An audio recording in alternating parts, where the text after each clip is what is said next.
These are the real stories of the ER that doctors never talk about. Whoa, is that blood? Come on. She was making blood-curdling screams. Please, get her inside. Get her out of the car. No! This is where every second counts. There is something wrong with my head.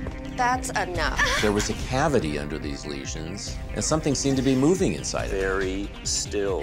Yes.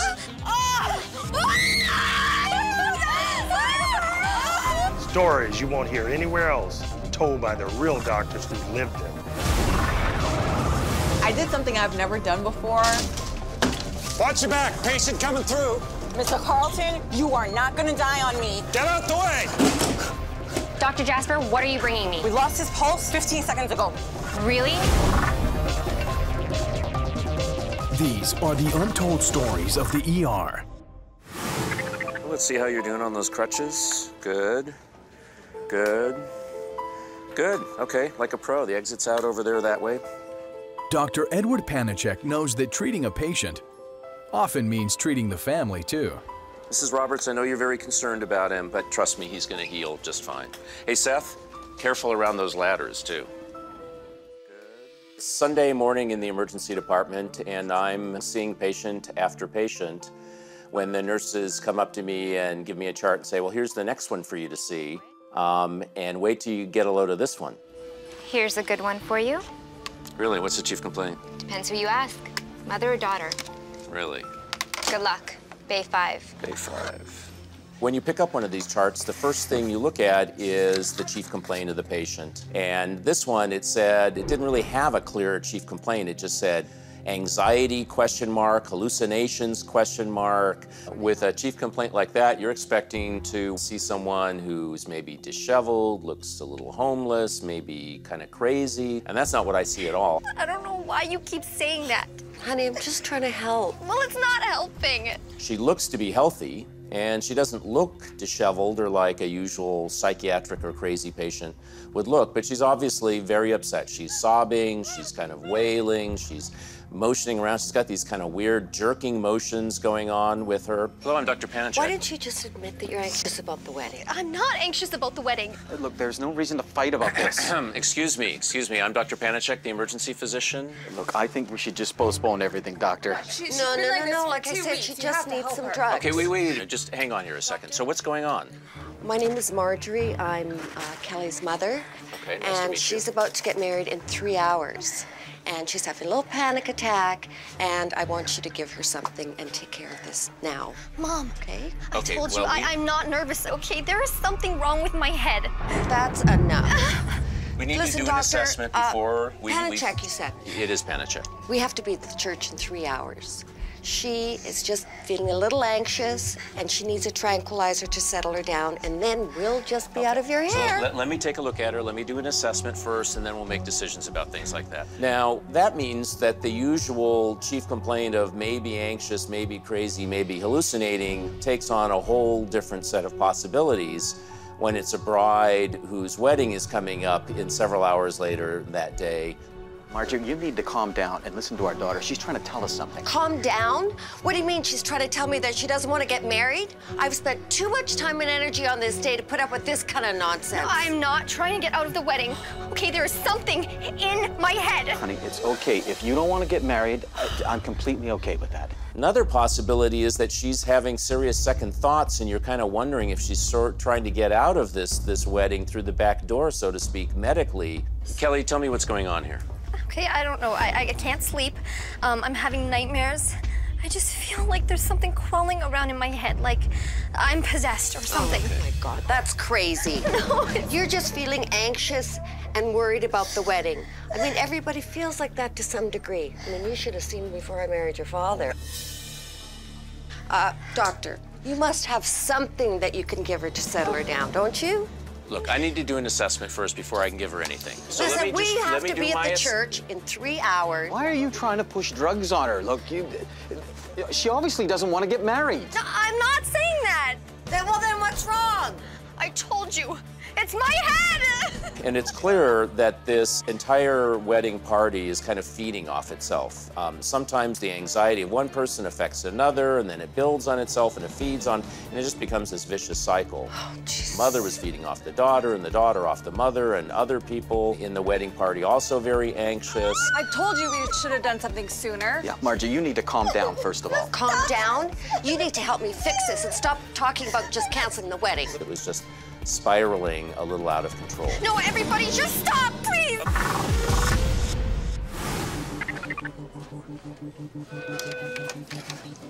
So, Bruce, talk to me. Isn't it a beautiful day outside? Nicole Jasper is an ER physician with energy to burn. That sun better keep shining, because I have a huge family barbecue tonight. You're already thinking about tonight? I'm still trying to get over last night.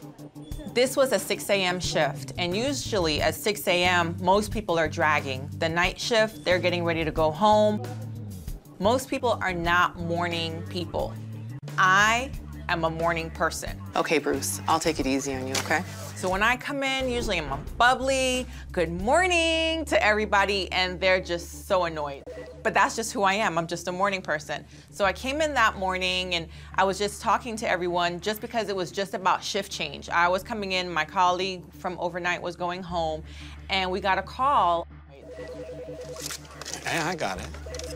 I may not be Mr. Sunshine, but I can still do my job. Okay. Emerge.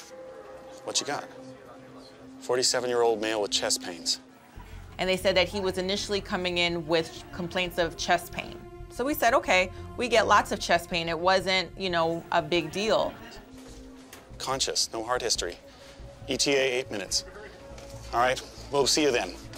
Okay, let's prep the bay. Yeah. So, you know, 47 is relatively young. And he had no history. They already told us that. And so we said, okay, we'll see him when he gets here. They're here. Let's go. BP's 115/85, heart rate 78. He's been conscious since we picked him up. We did an EKG en route. Okay. So when I saw the EKG, this EKG is not normal. I saw that the cardiac muscle is under some sort of stress. It is not getting enough blood. He's got pretty significant ST depression. He's got a blockage somewhere. Let's take him to the trauma bay. So it's an indicator that something is going on with that person's heart. It doesn't necessarily mean that they're having a heart attack, but that their heart is under some sort of stress. All right, is there any family with him? No. Okay. Wife was notified by his office. Okay. All right, good morning, sir. My name is Dr. Jasper. What's your name, sir? Robert Colton. Okay, we're just bringing you in here so I can take a better look at you and try to figure out what's going on, okay? He did not look well. He was complaining that his chest was hurting. He was mildly diaphoretic, meaning he was sweaty. His color was a little bit off. All right, sir. Is your pain sharp, dull, throbbing, burning? I get pain, like a pressure here. Okay. Are you having any nausea? Yes. Okay, any shortness of breath? Do you have any history of heart disease? No. Okay, do you have any family history of any heart problems? I feel... You okay? I really... Sir. Sir. I feel... Guys, wait. He does not have a pulse. He's in V-fib. He was in what we call ventricular fibrillation, which is an arrhythmia that is not conducive with life. Let's get ready to shock. Can you start bagging him, please? Start compressions, please. You become unconscious, and if we don't correct it pretty immediately, you can and will die. Emergency rooms are run by people who love excitement and adventure, like physician Brian Snyder. He used to work 2,000 feet in the air fixing communication towers. We'd be up there for hours and hours just taking it in. Hours? How'd you go to the bathroom? You check the wind and just go. But you better have your TP. When you're working on an iron tower, the most important thing is not your tools, but your toilet paper. You gotta always make sure you have your own. Because a dollar sheet gets really expensive when you're up 2,000 feet. Okay, that guy's not supposed to be here. I looked over at the ambulance bay doors and realized that a car had been parked there without anyone getting out. And about at that time is when we noticed there was a bloody handprint on the window of the vehicle. Whoa, is that blood? That got my attention. Come on. We went there to the side of the car and... What's going on here? The door opens and out rolls out a home bath towel, which is covered in blood. That much blood at least says there is something seriously going on. Please, get her inside. She was making blood-curdling screams. Dr. Snyder, what's happening? Please, get her out of the car. Don't touch me! I realized that this woman's pregnant. Please let me help you. All right, what's your name? Andrea? We need to get her inside right now. Now. No, I'm not moving. I can't move. This is happening now. All right, step back, everybody clear, shock. All right, let's feel for a pulse again. I have a 47-year-old male who arrested here in the emergency department. This man is gonna die if you don't help him. I said, Mr. Carlton, please don't make me have to go outside and talk to your wife and tell her that you were gone.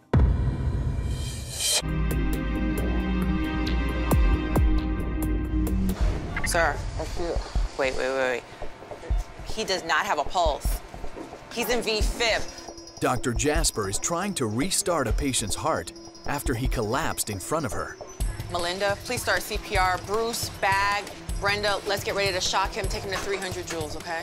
Right after he collapsed and went into V-fib, we started doing CPR. You know, we shocked him. All of that stuff was done simultaneously. We're charged. All right, guys, everybody step back, stop compressions. Everybody clear, shock. All right, let's feel for a pulse. I don't feel a pulse, do you? He's still in V-fib. Let's get ready to shock again. We're charged. All right, everybody clear, stop compressions, please. Everybody clear, shock. All right, let's feel for a pulse again. He went into a rhythm that was different, but it still was not normal, and he did not have a pulse. I still don't feel a pulse, but it looks like he's in PEA. Pulseless electrical activity. Can you get 1 milligram of epi, please? And let me get ready to intubate him. Keep bagging, let me get ready to intubate. Continue compressions, please. At that point, we have to protect his airways because we have to breathe for him. Go ahead and bag. 1 milligram epi in. Good, let's give that 5. Let me listen for breath sounds. So usually after I administer the first round of medications, I'll continue CPR, and then after about 5 minutes, I'll reevaluate. All right, let's get 1 milligram of atropine, 1 amp of calcium, 1 amp of bicarb. Okay, let's switch. Bruce, you do compressions. Melinda, I want you to bag him, okay? Let's see what we're working with. CPR, when you're doing compressions, you will break a sweat. Not only because you're doing it hard, because you're doing it quickly. It is literally a workout. Come on, Mr. Carlton. And getting adequate oxygen to the brain was just as important as any medication that we were giving him. Bruce, you okay? I think I need a break. All right, guys, let's get ready to rotate. Everybody rotate. All right, you take over. You know, after the second round of medications, which is probably somewhere around 10 minutes into the code, let's see what we got. Then you start thinking, you know, is this gonna work? Guys, we have a pulse. As long as there was a pulse, at some point, there was hope. There's a rhythm on the monitor. Okay. Sinus bradycardia. Okay. All right, we got a pulse. Way to go, Mr. Carlton, way to go. And as long as I had hope, I was gonna fight for him. Because I knew based on this EKG that this patient probably had a blockage somewhere in his heart. When patients just collapse like this, usually it's from the main blood vessel in the heart, which we call the LAD, the left anterior descending artery. Dr. Jasper's next step is to alert the catheterization lab, the operating room where the suspected blockage in her patient's heart can be removed. Can we get cardiology on the phone, please? Dr. Jasper, he's back on V-fib. All right, let's get ready to shock him. He came in complaining of chest pain, and we've shocked him several times. If we could get him to the cath lab and they could remove that blockage, I felt like he really had a chance. Well, that depends what you define as alive. To me, he's very much alive. It's always a negotiation with the cath lab. They want me to prove that he'll make it. I know that he can make it, and we just go around and around. Look, this man is gonna die if you don't help him. I cannot cath him. I need your help with this. She said, I cannot cath someone who's not alive. And I said, I understand that. I am working on it. Okay. They won't take him until he's stable.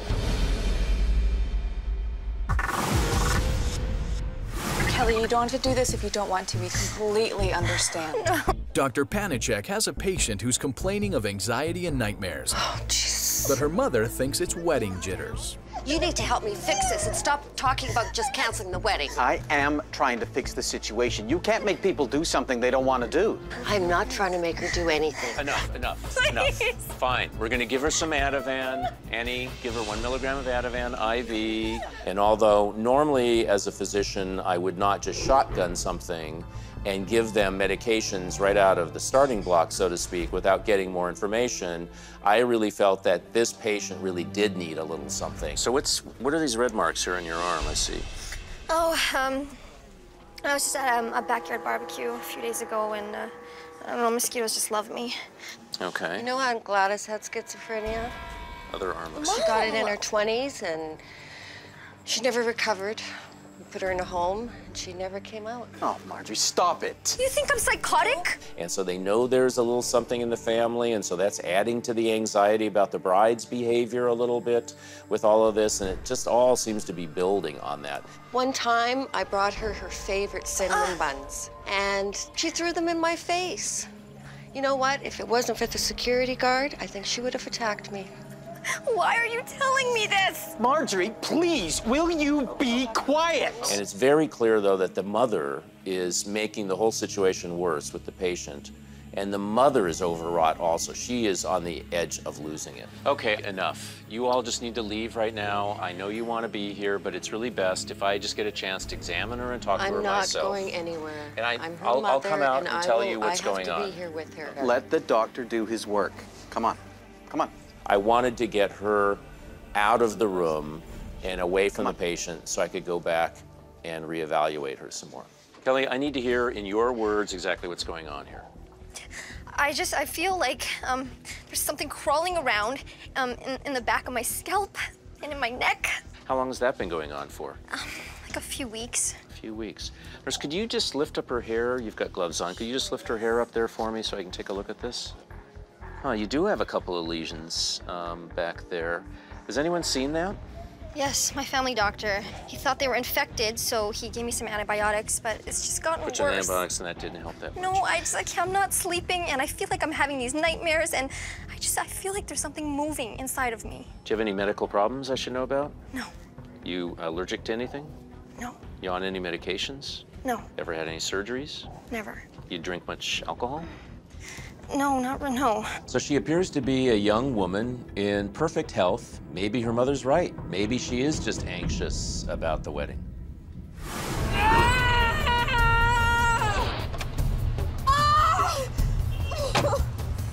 Good. Keep pushing. What's going on here? What's she doing in the car? What about her doctor? Where's your doctor? Billy, what's going on here? Billy!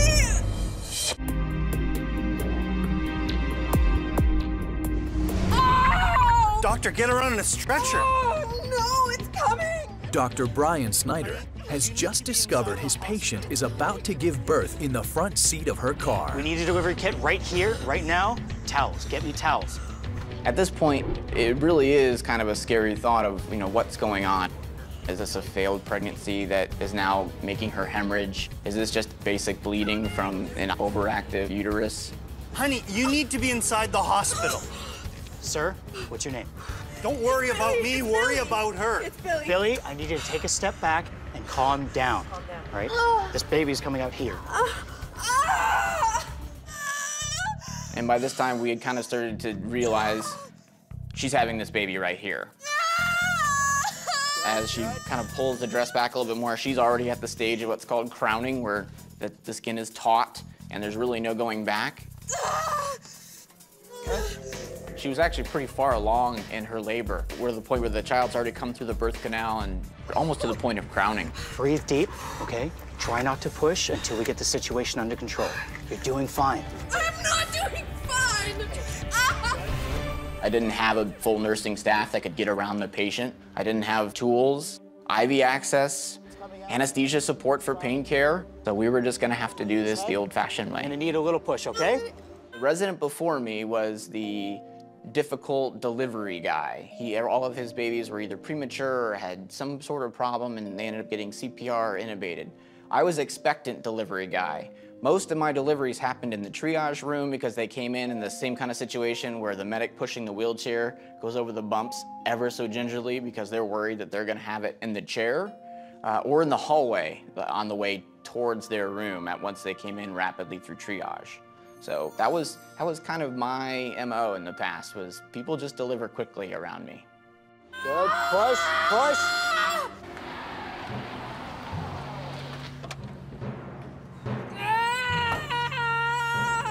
You're doing good. Keep pushing, keep pushing. What's going on here?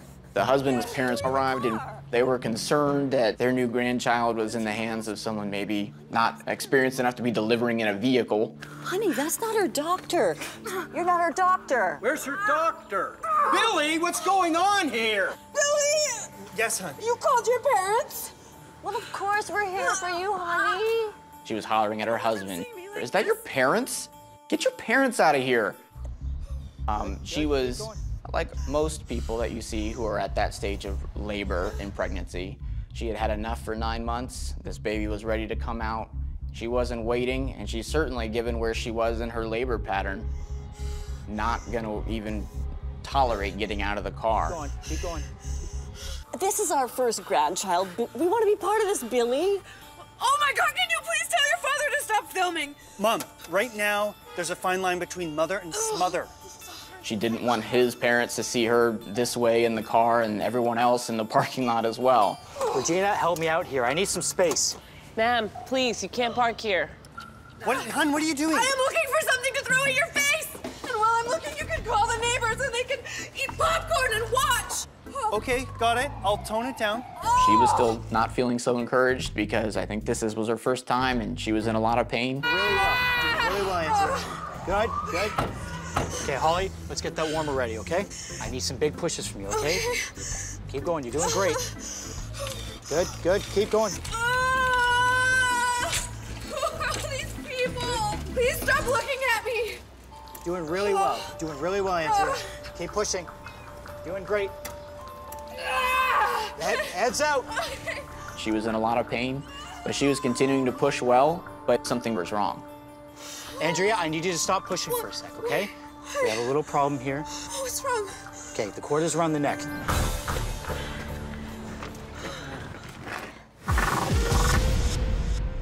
You drink much alcohol?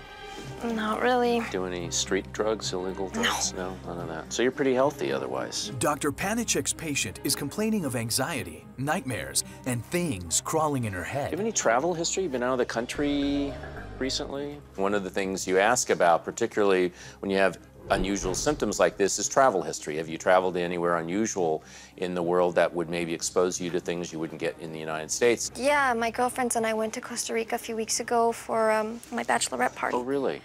You get sick while you were there?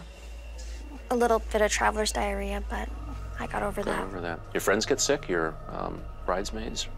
No, as far as I know, they're all okay. They're all fine, too, huh? But that got me thinking that, you know, she had traveled outside the country to a tropical area, and that raises a host of other possibilities. You know, let me take a look at these lesions again.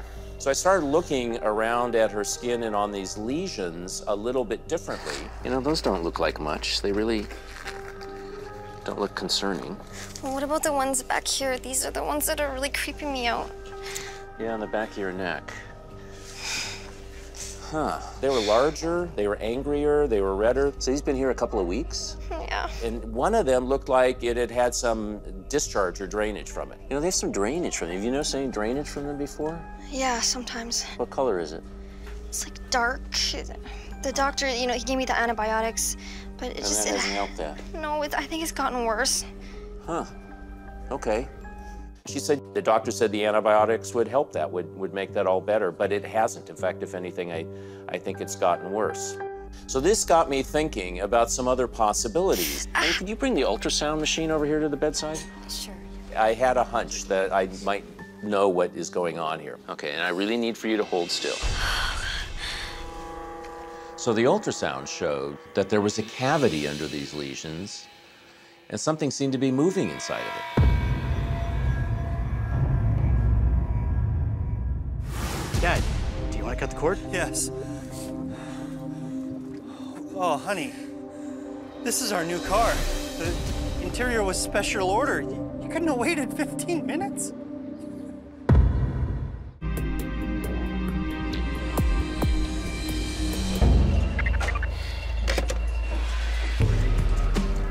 They won't take him until he's more stable.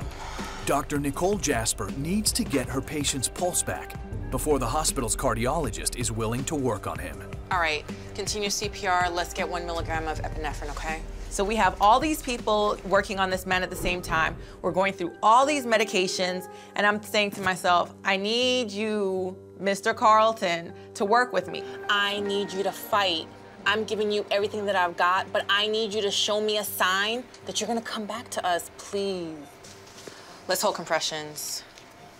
He's got a pulse. It's bradycardic, but yeah, he's in sinus brady. He's got a pulse. Way to go, Mr. Carlton. We would get a rhythm back. Doctor, he's back in B-fib. And lose it. Are you kidding me? All right, let's get ready to shock him again. And I try to do the right thing for all my patients. And whenever cardiac arrests come in, it's always a very difficult situation. All right, step back, everybody clear, clear, shock. All right, let's feel for a pulse again. All right, let's get 300 milligrams of amiodarone.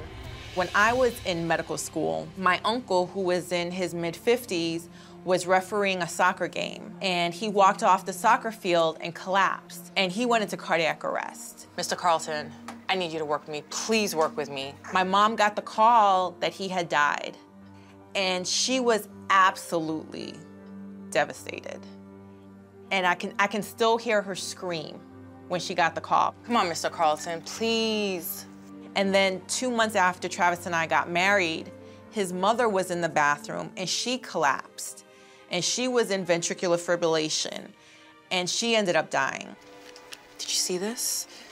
I mean, Mr. Carlton, you have a family. I need you to fight, please. We always wondered, well, was everything done for her? I'm doing the best that I can for you, but I can't do this by myself. Hello? Yes, we're still working on him. I understand that he has to be hemodynamically stable. We're working on that right now. She said, okay, I have everybody in the cath lab. We're on standby, just let me know. But you cannot bring him up here if I don't have anything to work with. As a doctor, I know that she's a voice of reason, but I'm frustrated because I believe that he can make it, but she wants me to go along with her definition of him being stable and her definition of him being alive. All right. Bruce, can you take over compressions, please? Brenda, can we go ahead and get 1 milligram of epinephrine and start an amiodarone drip at 1 milligram per minute? And then let's see what we have in the cart, because we've been doing this for a while. We're probably almost done. Mr. Carlton, I need you to listen to me. Miracles can happen, and you're young. You can be my miracle today. I need you to fight. I need you to fight for your wife, for your family. That I can do the best that I can, but I can only do what I can do. And at this point, my staff is looking at me like I'm crazy. Some people who have been in cardiac arrest with me before know that that's my style, that I'll talk to patients during cardiac arrest. They want to hug you again. They want to tell you that they love you. But usually physicians don't do that because we're so focused that we just forget about all of that. And some of them had never seen that before. So they're staring at me, and I said, I talk to these patients because I don't know what's gonna happen. And I truly believe that God has a plan for all of our lives. And when God calls you home, he calls you home and you don't really have much to do with it. But I do feel like there's some situations where I kind of feel like they're kind of wavering as to what they're gonna do. And if they're wavering and I can encourage them to come back, I'm gonna do that. I'm doing everything that I can do to try to help you. Brenda, what do we have left? Not much left on the card, Doctor. 15 milligrams epinephrine. All right, this is what we're gonna do. Go ahead and pull up 10 and push it. I know, just do it, please. Epinephrine is a medication that helps the muscles to contract in the heart. And studies have not shown that it really does help patients to live when you use it in high doses the way I was requesting, but I didn't have anything else. I need you to fight for me, Mr. Carlton. Continue the CPR for another 1 or 2 minutes, felt for a pulse. I looked at the monitor, he was still in what we call PEA. I said, okay, let's give 5 milligrams. And I looked at my nurses, you know, they were looking at me like, really? What are you doing? Go ahead and feel.